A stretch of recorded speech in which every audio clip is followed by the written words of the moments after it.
Hello दोस्तों, मैं सुमन। स्वागत है आप सभी का आपके अपने यूट्यूब चैनल स्टडी बाय सुमन में।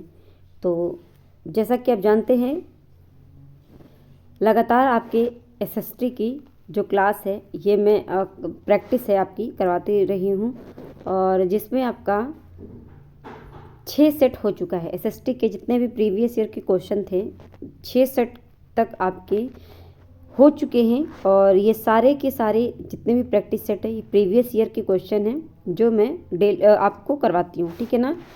तो आज का जो है आपका, मैंने कहा था कि 2020 जो है 2021, 2022 और 2023 के क्वेश्चन मैंने करवाए हैं, ठीक है ना, जो कि मैंने करवा दिए हैं। 6 सेट हुए थे और इन 6 सेट में ये तीनों साल के करवा दिए हैं, ठीक है ना। अब आपके जो 2011 से लेके 2020 तक सेट है उनको कंप्लीट करना है, ठीक है ना। तो 7 दिन बचे हैं, इन 7 दिन के अंदर आपका ख़त्म हो जाएगा। तो आज का जो सेट है, सेट नंबर 7 है ये, और ये पेपर हुआ था आपका 8 दिसंबर 2019 को हुआ था। तो 2019 के जो है सेट हम आज क्या करेंगे, प्रैक्टिस करेंगे, ठीक है ना। तो ये 8 दिसंबर 2019 का पेपर है, जिसमें आपके हमने 2023 तक के क्वेश्चन किए थे। 2019-20 से 2021-22-23 का किया था, ठीक है ना। तो जिन्होंने अभी तक पिछली क्लास नहीं देखी है जाकर देख लीजिएगा, और उसमें प्लेलिस्ट मैंने बना दिया है, एक ही जगह पे आपको मिल जाएगा प्लेलिस्ट में, ठीक है ना। तो सीटेड आपका सीटेड एसएसटी करके है 500 टारगेट, 500 एमसी जो है पीवाईक्यू ऐसे करके होगा आपका, ठीक है ना। तो आप देखेंगे तो सीटेड का पहला ही नंबर पे आपका प्लेलिस्ट आपको देखने को मिल जाएगा। तो जिन्होंने अभी तक नहीं देखा है जाकर देख लीजिए, ठीक है ना। और चैनल में पहली बार आए तो चैनल को सब्सक्राइब कर लीजिए, बेल आइकन दबा लीजिए ताकि नोटिफिकेशन आपको मिलती रहे। 12 PM पे ये क्लास आपको डेली मिल जाती है, ठीक है ना।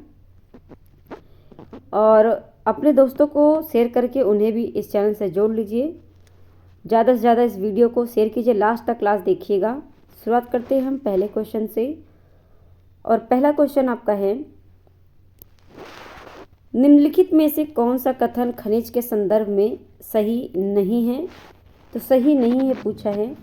इसमें आपका इनका एक निश्चित रासायनिक संगठन होता है, ये बात सही है। ये विभिन्न प्रकार के भूवैज्ञानिक परिवेश में निर्मित होते हैं, ये बात भी सही है। लेकिन इन्होंने कहा है ये सभी खनिज आधात्विक होते हैं। सभी खनिज आधात्विक नहीं होते हैं, कुछ खनिज धात्विक होते हैं तो कुछ खनिज अधात्विक होते हैं, इसलिए ऑप्शन सी आपका गलत है और यही सही हो जाएगा। ये प्राकृतिक रूप से प्राप्त होने वाले पदार्थ होते हैं, ठीक है ना। बात करें अगले क्वेश्चन की, तो अगला क्वेश्चन है मिलान से, और मिलान करना है ऑप्शन ई तक आपको देखना है। इसमें अगर बात करें नर्मदा की, एक तरफ लिखा है नर्मदा, वजी, गारो पहाड़ियाँ, गंगा घाटी और सिंधु और उसकी सहायक नदियाँ। दूसरी तरफ लिखा है आरंभिक गणतंत्र, आखेट और संग्रहण। फिर लिखा है आपका लगभग 2500 वर्ष पूर्व, यानी कि आपको मिलाना है। तो इसमें मिलाने में आपका अगर नहीं कुछ आता है तो सबसे पहले हम देखेंगे सिंधु घाटी। सिंधु और उसकी सहायक नदियाँ, ये आपका किससे मिलता है, प्रथम नगर से। नर्मदा आपका घाटी है, ये आखेट और संग्रहण है। वज्जी आपका संबंधित है आरंभिक गणतंत्र से, और गारो पहाड़ियाँ ये आपका संबंधित है आरंभिक कृषि से। गंगा घाटी आपका संबंधित है लगभग 2500 वर्ष पूर्व के शहर। तो ऑप्शन यहाँ पर देखा जाए तो आपका बी सही हो जाएगा, ठीक है ना। ऑप्शन बी आपका सही हो जाएगा, ठीक है। अगला क्वेश्चन है, नीचे दो कथन ए बी भारतीय इतिहास के तिथियों और काल के सामयिक वाद विवादों के संदर्भ में दिया है।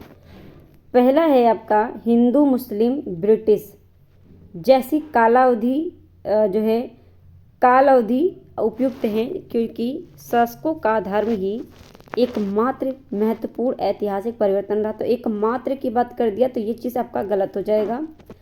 बात करें दूसरा ऑप्शन है लंबी समय अवधि में घटित होने वाली ऐतिहासिक प्रक्रियाओं को निश्चित तिथियों और काल विभाजनों के अंतर्गत लाना समस्यात्मक है। तो ये बात आपकी सही हो जाएगी, ठीक है ना। नेक्स्ट क्वेश्चन की बात करें तो नेक्स्ट क्वेश्चन है आपका, अच्छा ऑप्शन यहाँ पे क्या हो जाएगा, सी आपका सही हो जाएगा। ए गलत है किंतु बी सही है। बात करें अगले क्वेश्चन की तो अगला क्वेश्चन है, नीचे दो कथन दिए हैं और इन कथन में 19वीं शताब्दी में नई लोकप्रिय भारतीय कला के संदर्भ में बताना है। पहला है कई चित्रों में अपने आसपास के बदलावों का उपहास किया गया। अंग्रेजी भाषी लोगों के नए शौकों का मजाक तथा औरतों को घर से बाहर न निकलने की सलाह दी गई। सॉरी। दूसरा कथन दिया है राष्ट्रवादी विचारों को अभिव्यक्त करने और लोगों को ब्रिटिश शासन के खिलाफ उद्वेलित करने के लिए छवियों का इस्तेमाल किया गया। ये दोनों ही बात सही है लेकिन व्याख्या नहीं करता है, ठीक है ना। तो ए की व्याख्या नहीं करता है बी, बल्कि ए और बी सही है, ठीक है ना, व्याख्या नहीं करता है। बात करें अगले क्वेश्चन की तो अगला क्वेश्चन है हमारा, भारत में आरंभिक मानव पर समझ के लिए निम्नलिखित में से किसे एक प्राथमिक स्रोत माना जा सकता है। तो ये मध्य प्रदेश की शैल चित्रकला को प्राथमिक स्रोत माना जा सकता है आरंभिक मानव को समझने के लिए, ठीक है ना। यहाँ पर देखें, क्योंकि मध्य प्रदेश की भीमबेटका गुफा विश्व की सबसे प्राचीन गुफा है, तो विश्व की सबसे प्राचीन गुफा है तो सबसे पहले यही देखने को मिलेगा। इसमें प्रस्तर सामग्री प्राप्त हुई है, प्रस्तर यानी पत्थर की, जो मध्य पाषाण काल 30,000 से ईसा पूर्व से 10,000 ईसा पूर्व से संबंधित है। यहाँ पर आखेटक, कृषक और ग्वाले आदि चित्रित हैं। वह प्राचीन प्रस्तर युग से भी प्राचीन मानव के अस्त्र शस्त्र मिले हैं, ठीक है ना। तो ये रीज़न रहा है क्योंकि विश्व का सबसे प्राचीन गुफा है अगर भीमबेटका, तो यहाँ पे प्रथम साक्ष्य यहाँ पे हो जाएगा, साधन हो जाएगा जानने का। बात करें अगले क्वेश्चन की तो अगला क्वेश्चन है हमारा, ब्रिटिश काल से पहले बच्चों को पढ़ाया जाता था। तो ब्रिटिश काल से पहले बच्चों को साल भर फसल की कटाई के समय को छोड़कर जब वे खेतों में काम करते थे उन्हें पढ़ाया जाता था, ठीक है ना। बात करें अगले क्वेश्चन की तो अगला क्वेश्चन है,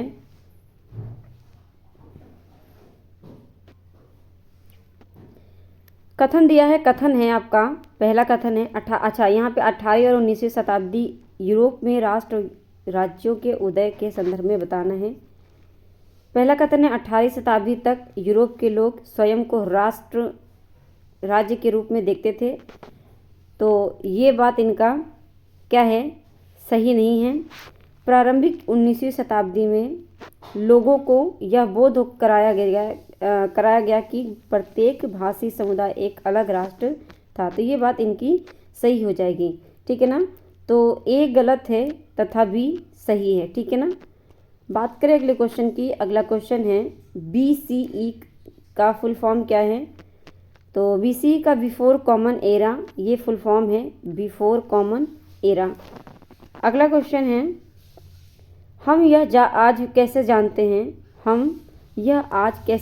हैं कि पाषाण युग में भारत में शुतुरमुर्ग होते थे।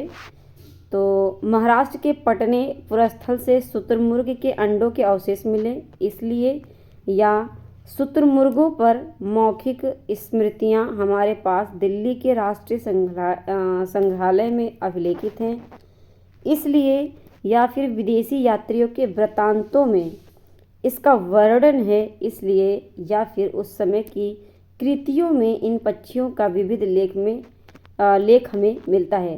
तो इसका जो ऑप्शन है, ऑप्शन कौन सा सही हो जाएगा, ऑप्शन ए सही हो जाएगा, ठीक है ना। ऑप्शन ए यानी कि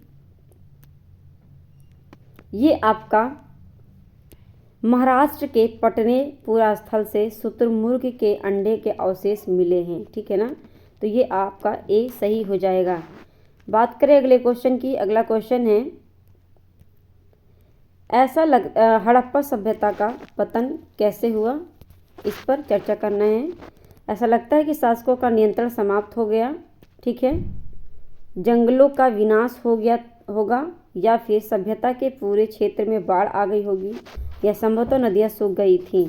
तो क्या रीज़न है हड़प्पा के पतन का? तो इसमें आपका A, B, D सही हो जाएगा। यानी ऐसा लगता है कि शासकों का नियंत्रण समाप्त हो गया होगा, या फिर और दूसरा है आपका जंगलों का विनाश हो गया होगा। तीसरा D है आपका संभवतः नदियाँ सूख गई हो थी। तो यहाँ पे सभ्यता के पूरे क्षेत्र में बाढ़ आ गई, ये रीज़न नहीं दिया गया है, ठीक है ना। तो यहाँ पे A, B, D आपका सही हो जाएगा, ठीक है। हड़प्पा सभ्यता का उदय 2600 ईसा पूर्व से 1900 ईसा पूर्व के दौरान माना जाता है। लगभग 3900 साल पहले इस सभ्यता का पतन माना जाता है, ठीक है ना। तो इसका जो कारण है, नदियाँ सूख गई थीं, जंगलों का विनाश हो गया था, मवेशियों के बड़े बड़े झुंडों से चारागाह और घास वाले मैदान समाप्त हो गए थे। और नेक्स्ट है आपका कुछ इलाकों में बाढ़ आ गई थी। तो वहाँ पे क्या था, सारे जगह पे, सारे क्षेत्र में, सभी क्षेत्रों में, तो सभी क्षेत्रों में ना होकर कुछ क्षेत्रों में बाढ़ और नदियों के सूखने का असर कुछ इलाकों में हुआ होगा, क्योंकि सभी हड़प्पा कालीन नगर नदियों के किनारे नहीं बसे थे, शासकों का नियंत्रण समाप्त हो गया होगा। तो ये रीज़न थे, ठीक है ना।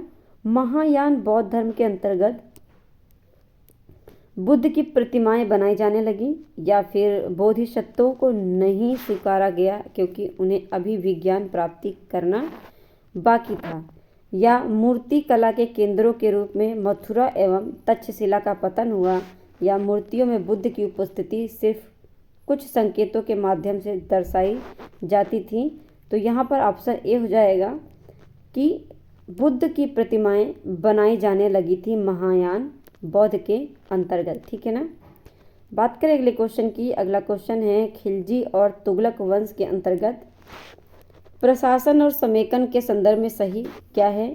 तो खिलजी और तुगलक वंश के अंतर्गत प्रशासन और समेकन के संदर्भ में, तो गंगा के मैदानी इलाके के घने जंगलों वाले क्षेत्र को पहली बार बैठा गया, या दिल्ली से बंगाल जैसे सुदूर प्रांतों का नियंत्रण कठिन था, या फिर अलाउद्दीन खिलजी और मुहम्मद तुगलक गंगा के मैदानी इलाकों पर जोर जबरदस्ती अपना अधिकार लंबे समय तक रख पाए।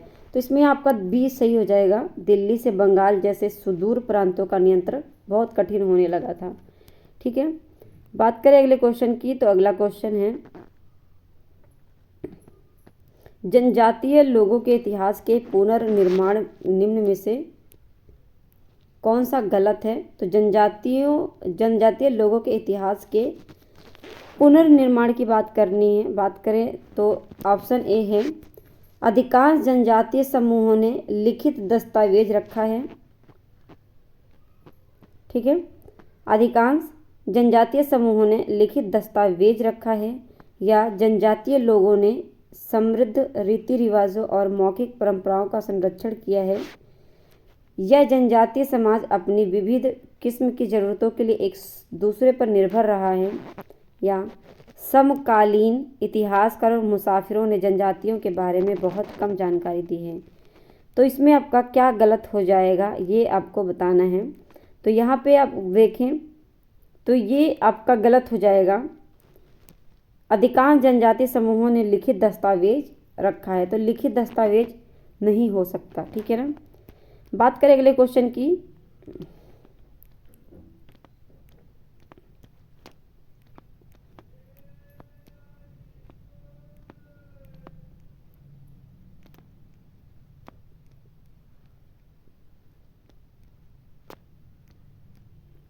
बात करें नेक्स्ट क्वेश्चन की। नेक्स्ट क्वेश्चन है 1857 के विद्रोह के बाद अंग्रेजों ने किस प्रकार भारत पर अपने नियंत्रण को समेकित किया? अवध, बिहार, मध्य भारत और दक्षिण भारत से ज़्यादा सिपाहियों की भर्ती कर, या भूमिहीनों तथा किसानों की रक्षा के लिए नीतियाँ बनाकर, या फिर तुष्टीकरण तथा संपत्ति अधिकारों की सुरक्षा करके या इंडिया कंपनी के सारे अधिकार ब्रिटिश साम्राज्य के हाथ में सौंपकर ताकि भारतीय मामलों को ज़्यादा बेहतर ढंग से संभाला जा सके। तो आपका डी सही हो जाएगा। अगला क्वेश्चन है, निम्नलिखित में से क्या प्रतिनिधि लोकतंत्र की विशेषता नहीं है? तो प्रतिनिधियों के हाथ में निर्णय निर्माण की प्रक्रिया या जनता का निर्णय निर्माण की प्रक्रिया में प्रत्यक्ष सहभागिता या जनता को मतदान का अधिकार या फिर मतदान द्वारा प्रतिनिधि चुनाव। तो आपका ऑप्शन यहाँ पे हो जाएगा बी सही, जनता का निर्णय निर्माण की प्रक्रिया में प्रत्यक्ष सहभागिता। ठीक है ना। बात करें अगले क्वेश्चन की, तो अगला क्वेश्चन है, भारत के किस क्षेत्र को छोटा तिब्बत कहा गया है? तो ये कहा गया है लद्दाख को छोटा तिब्बत। अगला क्वेश्चन है, भारत में अपील प्रणाली या पौनवार्दिक, ठीक है ना,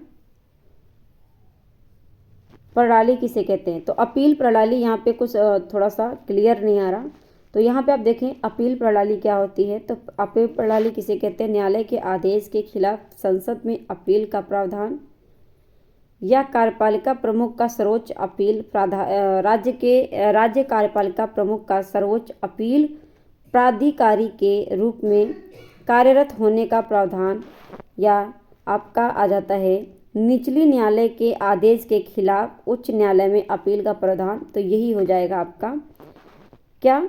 तो ये आपका हो जाएगा अपील प्रणाली। बात करें अगले क्वेश्चन की, तो अगला क्वेश्चन है,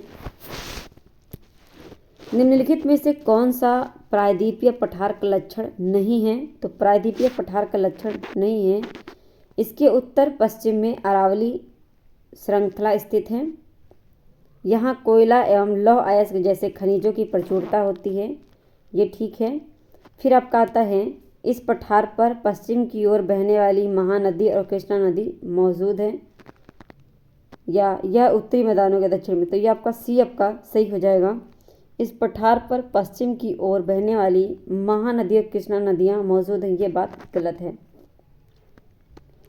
बात करें हम अगर अगले क्वेश्चन की, तो अगला क्वेश्चन है, निम्नलिखित में से कौन सा कथन अफ्रीका के बारे में सही है? यही एक ऐसा महाद्वीप है जिससे होकर कर्क, विषुवत तथा मकर रेखा गुजरती है। तो अफ्रीका से ये तीनों रेखाएं गुजरती हैं, ये बात सत्य है। ठीक है ना।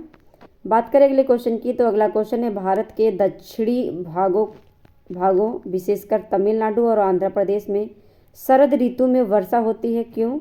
पवन अरब सागर से बंगाल की खाड़ी की ओर बहती हैं, या पवन बंगाल की खाड़ी से अरब सागर की ओर बहती हैं, या फिर पवन स्थल भागों से लौटकर अरब सागर की ओर बहती हैं, या पवन स्थल भागों से लौटकर बंगाल की खाड़ी की ओर बहती हैं। ये बात आपकी सही हो जाएंगी, तो जिसे हम लौटता मानसून कहते हैं। बात करें अगले क्वेश्चन की, तो अगला क्वेश्चन है, निम्नलिखित में से कौन भ्रंशोत पर्वत है? तो भ्रंशोत पर्वत में आपका वॉसजेस पर्वत हो गया, बाकी अपलेशियन, यूरोल और हिमालय आपका वलित पर्वत हो गई। ठीक है ना। ये क्या है? वलित पर्वत है, बाकी भ्रंशोत पर्वत है। वॉसजेस जो है आपका भ्रंशोत पर्वत है। बात करें हम अगले क्वेश्चन की, तो अगला क्वेश्चन है, पृथ्वी से हमें चंद्रमा का केवल एक ही भाग दिखाई पड़ता है। दूसरा है, चंद्रमा पृथ्वी का एक चक्कर लगाकर 27 दिनों में पूरा करता है और लगभग इतने ही समय में वह अपने अक्ष पर एक चक्कर भी पूरा करता है।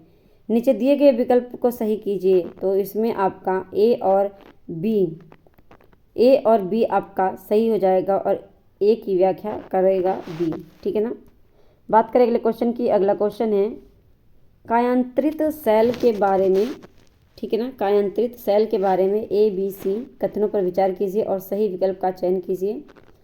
आग्नेय और अवसादी सेल उच्च ताप और दाब के प्रभाव में कायांतरित सेलों में परिवर्तित हो जाती हैं, या फिर आपका कायांतरित सेल उच्च ताप और दाब के प्रभाव में पिघलकर द्रवित मैग्मा बनाते हैं, या संगमरमर एक कायांतरित सेल है। तो संगमरमर एक कायांतरित शैल है, ये बात सही है, ठीक है ना। सी आपका यहाँ पे अगर सही है तो ये आपका हो जाएगा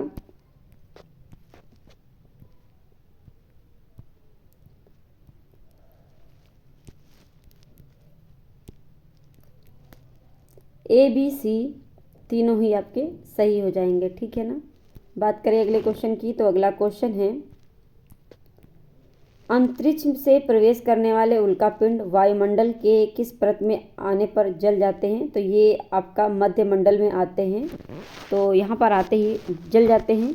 समताप मंडल में आपका जितने भी वायुयान हैं ये सारे चलते हैं, ठीक है ना। बात करें अगले क्वेश्चन की, तो अगला क्वेश्चन है ऋतु प्रवास जुड़ा हुआ है। तो ऋतु प्रवास जुड़ा हुआ है ट्रांसह्यूमेंस घरों की पास बसावट से या एक छोटे घर के पौधे रखने का कृत्रिम अहाता से ऐसे स्थान जहां बस्तियां विकसित होती हैं या लोगों के आवागमन से। तो ऋतु प्रवास जुड़ा है कहाँ से, कैसे, लोगों के आवागमन से, ठीक है ना। अगला क्वेश्चन है स्थायी पवन के संबंध में बताना है। ये पवनें वर्ष भर लगातार निश्चित दिशा में चलती रहती हैं। दूसरा है पश्चिमी एवं पूर्वी पवनें, इनके उदाहरण हैं। तो अगर बात करें यहाँ पे तो ए और बी आपका दोनों ही सही हो जाएगा।